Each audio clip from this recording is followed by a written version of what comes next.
Hello everyone, this video will be about MyMathLab and how to navigate the website and also how to register for MyMathLab. So I'm already on the site. You can just Google MyMathLab, or there's links to MyMathLab in the Canvas itself. They should take you right here. This should be the first page you see when you log in, or something similar to this. It'll have a place for you to sign in if you already have an account. If you don't have an account, which I'm assuming most of you probably won't have an account, then you'll want to register now as a student. So for the MyMathLab software, everything that you have to do as far as work and watching videos, all that stuff will be contained on this actual software itself. So this is like the most important part of the course. The Canvas is just kind of the stuff going on in the background. It's just a place for me to keep your grades, tell you what your weekly duties are, stuff like that. But for the most part, 99% of your time, you'll be doing homework within the MyMathLab software. It is a requirement. You do have to have it. So you can purchase it in the bookstore, and you can even use your financial aid to purchase it in the bookstore. It's roughly around $100. If you don't do that, you can buy it right here on the website itself as you're registering. Again, roughly $100. It's usually a little cheaper directly from the website. The bookstore may charge a little bit more. So if you need to make an account, you'll want to click on Register Now as a Student. And you'll see that you need three things: your email address. Please use your SCF student email address, just to keep things consistent. Your course instructor's course ID. That is the Schaller 61084 that you can find on the syllabus. So that code is what you're going to need. Again, it's just my last name and 5 digits. And then the access code, which you'll get an access code if you buy it in the bookstore. They'll give you a code. Or if you have a credit or a debit card, you can just buy it on the website right here, right now.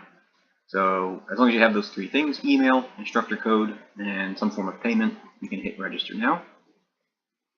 And this course ID, this is my last name, SHOLLAR, and then 61084.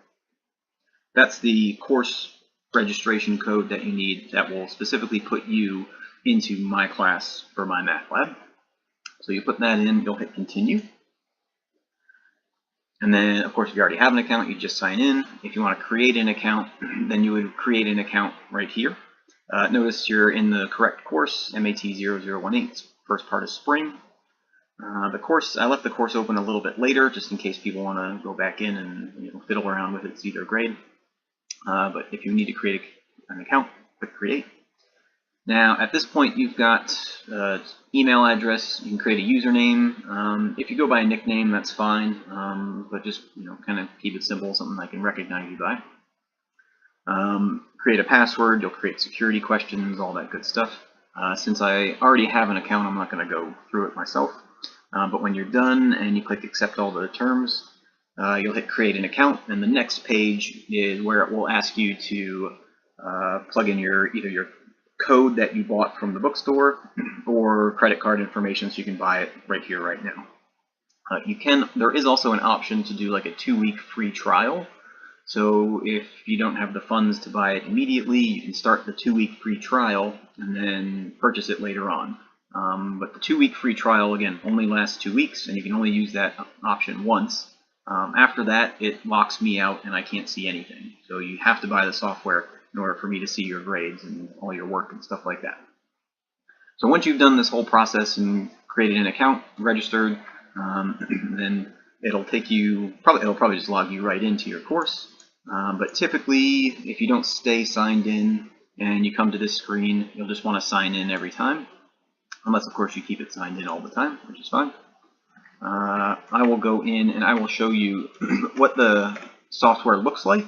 It may look a little cumbersome at first, but trust me, you'll get used to it, because I'm kind of a minimalist and I don't want you guys going all over the website having to click on a million buttons. So I try and keep it simple. So when you log in, you'll probably just see your course, not all these courses. I've got some extra stuff going on here.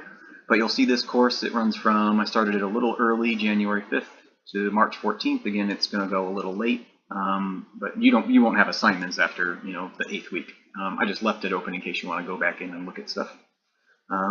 So click on that, and that'll take you straight to the course.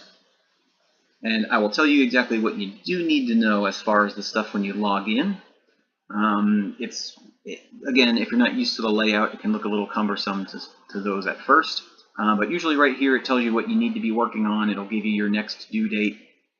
It'll also usually pop up some things here like what's due, what's going to become available. You'll see that Saturday some things will become available. So the main page will, and it also will track your overall percentage that you're done with the course. So the main thing you're going to use though are these keys on the side, and the ones that are really important are the homework tab. You're going to be spending 99% of your time in here in the homework tab. Another important one that you may use is the multimedia library and the student solutions manual. The multimedia library will get you to the electronic version of the textbook, all the section video lectures, and the student solutions manual will give you answers to all the numbers or all the numbered problems in the actual textbook itself. So if you want to do some practice problem from the textbook, you can then look at the student solutions manual and it walks you through. The homework tab is where you're going to spend most of your time. You're basically going to live in this homework tab. That's where I put all the assignments. You are not required, I repeat, you are not required to do anything under the quizzes and tests. They do not count towards your grade.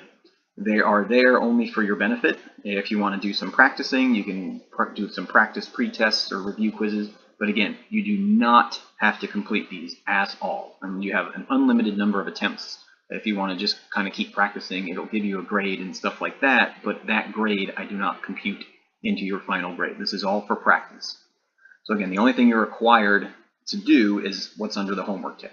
Again, I wanted to make it as simple as possible. The only thing that you are required to do is what's underneath the homework tab, these homework sections, anything in blue. You'll notice quizzes and tests aren't going to count towards your grade at all.